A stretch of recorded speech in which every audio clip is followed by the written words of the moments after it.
આપણે જ્યારે હોટલમાં જમવા જઈએ છીએ ત્યારે સૌથી વધારે મંગાવાતી જો કોઈ ડીશ હોય તો એ છે shahi paneer. Hello everyone, I hope you doing વેલ. આજે હું તમારી સાથે શેર કરું છું શાહી પનીર અને લચ્છા પરાઠાની રેસીપી. તો અહીંયા આપણે સૌથી પહેલાં છે પરાઠા બનાવવાની તૈયારી કરી લઈએ. તો અહીંયા મેં ઘઉંનો લોટ લીધો છે. લચ્છા પરાઠા છે મેંદાના લોટમાંથી જ બને છે. તો તમારે જો મેંદાનો લોટ યુઝ કરવો હોય તો એ પણ તમે લઈ શકો છો, પણ મેં અહીંયા ઘઉંનો લોટ જ તે યુઝ કર્યો છે. હવે આપણે એની અંદર છે 2 ચમચી જેટલું છે મોણ એડ કરીશું. અહીંયા મેં 2 ચમચી જેટલું તેલ એડ કર્યું છે. ત્યાર પછી એની અંદર છે આપણે એડ કરીશું મીઠું, અને એ તમે તમારા સ્વાદ પ્રમાણે લઈ શકો છો. અહીંયા મેં 2 વાટકી જેટલો ઘઉંનો લોટ છે તો એમાં 3-4 વાટકી જેટલું છે દહીં એડ કર્યું છે. દહીં એડ કરવાથી છે પરાઠા એકદમ સોફ્ટ બને છે. તમે જનરલી કોઈ પણ પરાઠા બનાવતા હોય એમાં જો તમે દહીં એડ કરશો તો તમારા એ પરાઠા પણ એકદમ છે સોફ્ટ બનીને તૈયાર થશે. દહીં એડ કર્યા પછી આપણે અંદર છે થોડું થોડું પાણી એડ કરતા જઈ અને આપણે જે રોટલીનો લોટ બાંધતા હોય એ રીતે છે આપણે લચ્છા પરાઠાનો લોટ છે એ બાંધી દેવાનો છે.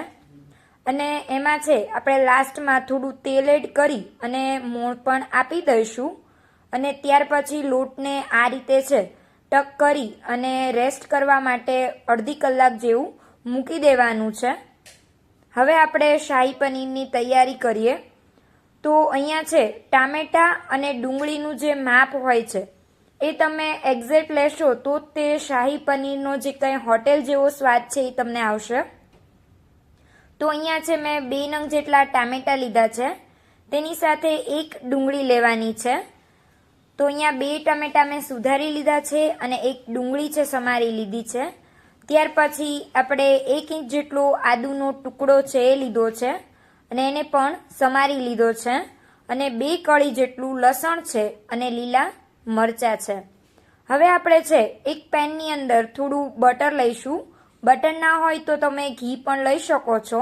અને તેમાં આપણે એડ કર્યું છે શાહી જીરું.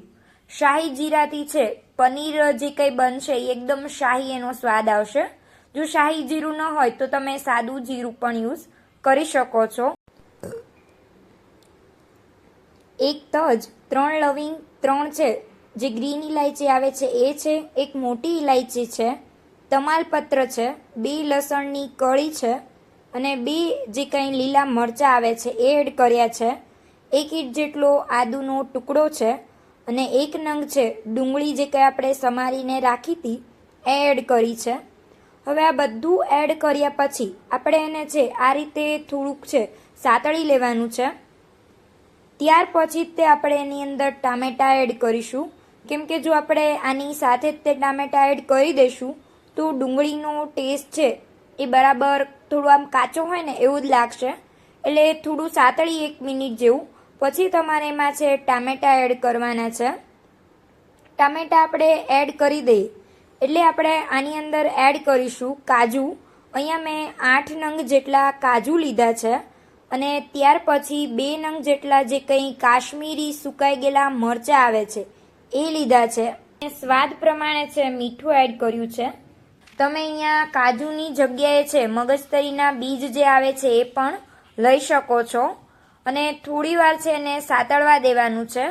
અને જ્યારે છે એ બરાબર સતળાઈ જાય પછી આપણે એની અંદર છે થોડું પાણી એડ કરવાનું છે. તો અહીંયા મેં છે 1/4 ગ્લાસ જેટલું પાણી એડ કર્યું છે. ત્યાર પછી ઢાંકી અને એને છે 15-1 મિનિટ જેવું છે ચડવા દઈશું. હવે ચડે છે ત્યાં સુધી આપણે છે કોથમરી થોડી સમારી લઈએ. તો અહીંયા મેં કોથમરી સમારી લીધી છે. ત્યાર પછી છે આપણે પનીર છે એના પણ ટુકડા કરીને રાખીશું. તો તમે પનીરના છે નાના ટુકડા પણ કરી શકો છો અને આ રીતે મોટા ટુકડા પણ કરી શકો છો. જો તમે મોટા ટુકડા રાખશો તો થોડું સારું લાગશે, બહુ ઝીણા ટુકડા નહીં કરી દેતા. હવે છે અહીંયા આપણું બધું જ તે પાણી બળી ગયું છે. એટલે હવે છે આપણે એને સરસ રીતે ફરીવાર છે મસાલાને મિક્સ કરી લઈશું અને 10 થી 15 મિનિટ જેવું એને ઠંડુ થવા દઈશું.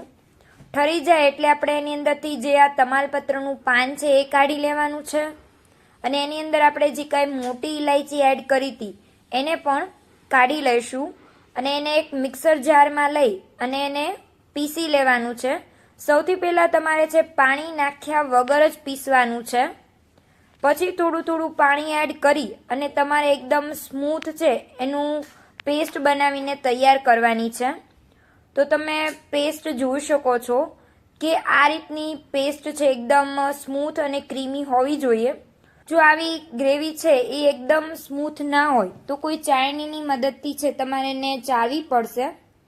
હવે આપણે એક પેનની અંદર છે થોડું બટર લીધું છે. એમાં આપણે એડ કરીશું થોડું શાહી જીરું. જો તમારી પાસે બટર ન હોય તો તમે ઘીનો પણ યુઝ કરી શકો છો. જીરું થોડી વાર સતળાઈ જાય પછી આપણે એની અંદર છે અડધામાંથી અડધી ચમચી જેટલી એટલે કે 1/4 જેટલી છે હળદર લઈશું અને 1 ચમચી જેટલું મરચું પાવડર લઈશું અને તેને છે આપણે બરાબર મિક્સ કરી દેવાનું છે.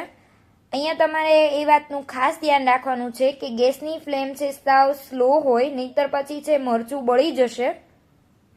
ત્યાર પછી આપણે જે કંઈ ગ્રેવી તૈયાર કરીને રાખી છે એ એડ કરી દેવાની છે અને જે કંઈ મરચું હતું એને બરાબર રીતે મિક્સ કરી લઈશું અને મિક્સર જારમાં જે કંઈ ગ્રેવી હોય એમાં પણ આપણે પાણી નાખી અને આ ગ્રેવીમાં એડ કરી દઈશું. આ ગ્રેવીમાં છે તમારે બહુ પાણી નથી એડ કરવાનું, થોડું એવું જ તે પાણી એડ કરવાનું છે કેમ કે એની ગ્રેવી છે આપણે જ્યારે બહાર હોટલમાં ખાઈએ છીએ ત્યારે થોડી થીક હોય છે. હવે આપણે આને છે એક ઉભરો આવે ત્યાં સુધી છે ઉકળવા દેવાનું છે. આવી રીતના ઉકળી જાય ત્યાર પછી આપણે એની અંદર છે પનીરના જે કંઈ ટુકડા કરીને રાખ્યા હતા એ એડ કરવાના છે. તો અહીંયા હું એક એક કરીને આ રીતે છે પનીરના ટુકડા એડ કરી દઉં છું. પનીરના ટુકડા એડ થઈ જાય એટલે આપણે છે એની અંદર એડ કરવાની છે થોડી એવી કોથમરી.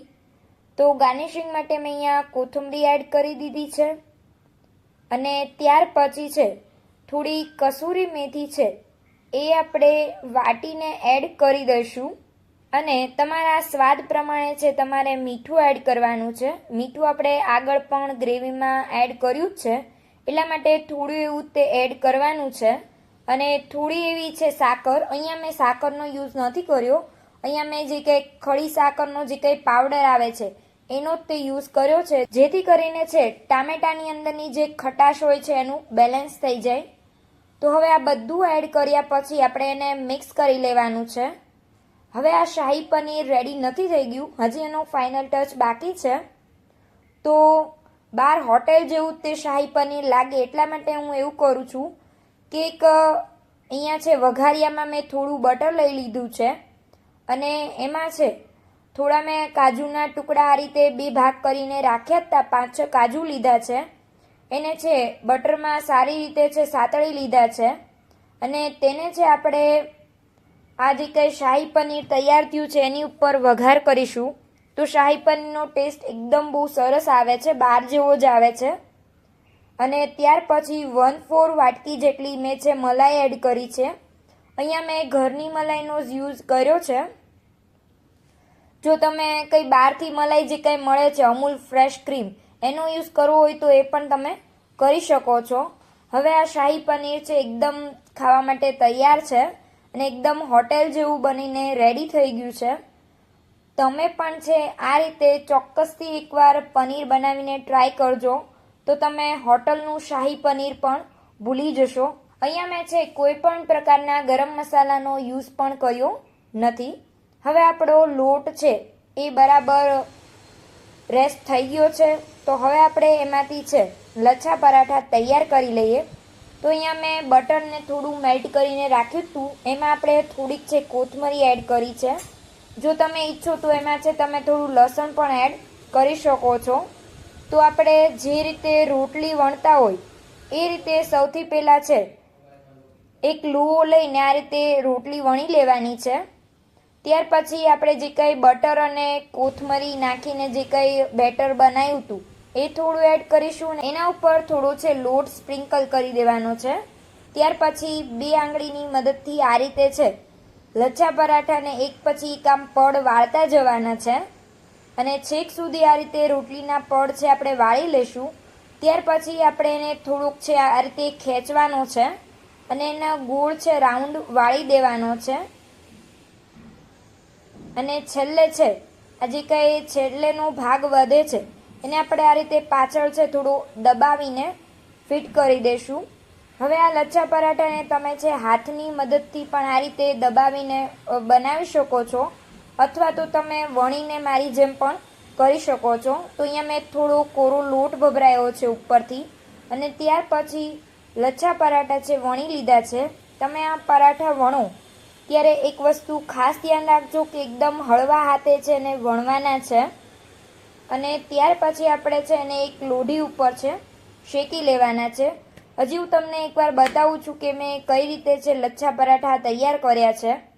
તો આપણે નોર્મલ જે રીતે રોટલી વણતા હોય એ રીતે તે લૂવો લઈ અને વણી દેવાની છે, રોટલી જેવો શેપ કરી દેવાનો છે. ત્યાર પછી એની ઉપર આપણે બટર અને કોથમરીનું છે એક બેટર તૈયાર કર્યું હતું એ લગાવવાનું છે, અને તેની ઉપર થોડો કોરો લોટ છે એને સ્પ્રિંકલ કરવાનો છે. અને આ રીતે છે રોટલીના પડ એકબીજા ઉપર વાળી અને મૂકતા જવાના છે. ત્યાર પછી એને થોડું ખેંચીને લાંબુ કરી દેવાનું, અને ત્યાર પછી છે એને રોલ વાળી દેવાનો છે. આ રીતે ગોળ ગોળ વાળી દેવાનું છે, અને છેડો જે આવે છે એ પાછળ આ રીતે ટક કરી દેવાનો છે. તો આપણું લચ્છા પરાઠાનું જે કંઈ ગોળનું છે એ તૈયાર છે.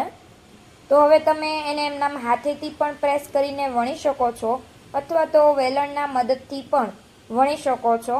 વેલણના મદદથી વણો તો તમારે છે બહુ વજન દઈને નથી વણવાનું, એકદમ પોચા હાથે છે એને વણી લેવાનો છે. અને લોઢી ઉપર છે આપણે એને બંને બાજુથી ઘી લગાવીને શેકી લઈશું. તો અહીંયા મેં લોઢીમાં છે લચ્છા પરાઠાને શેકવા માટે મૂકી દીધો છે, ને હવે બંને સાઈડ છે અલટ પલટ કરી